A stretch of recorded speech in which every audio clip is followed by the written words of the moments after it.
আসসালামু আলাইকুম। আমরা আছি এখন আরাফাত ময়দানে। এদিকে আছি এখন আরাফাত ময়দানে, যে রাহমাত পর্বত, সেখানে যেখানে 40 বছর পর আদম হাওয়ার দেখা হয়েছিল। আবার যারা আদম আলাইহিস সালাম অবতরণ করেছিলেন শ্রীলঙ্কাতে এবং হাওয়া অবতরণ করেছিল জেদ্দাতে, আর তাদের 40 বছর পর আল্লাহর কাছে তো ক্ষমা চাওয়ার ফলে 40 বছর পর এইখানে তাদের আবার পুনরায় দেখা হয়েছিল।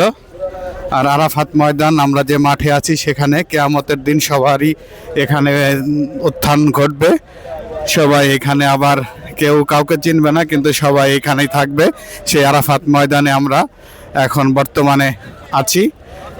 আর এই হলো এই সামনে দেখা যাচ্ছে এই পর্বত, যে পর্বতে আদম হাওয়ার দেখা হয়েছিল 40 বছর সাধনার পর। আর এই সেই বিশাল আরাফাত চত্বর, যেখানে হজের সময় সবাই একদিন অবস্থান করতে হয়। হজের অন্যতম ম্যান্ডেটরি একটি পার্ট। এবং এই কিয়ামতের দিন হাসরের ময়দান যাকে বলা হয়, সেই হাসরের ময়দান হলো এই আরাফাতের ময়দান। আমরা সেখানে সকল মানুষ এইখানে কিয়ামতের দিন সবাই এখানে জড়ো হবে যার যার আমল নামা নিয়ে। এইদিকে একটু দেখি। আপনারা সবাই ভালো থাকবেন। আরাফাতের ময়দান থেকে আমি সবাইকে জানাই আসসালামু আলাইকুম।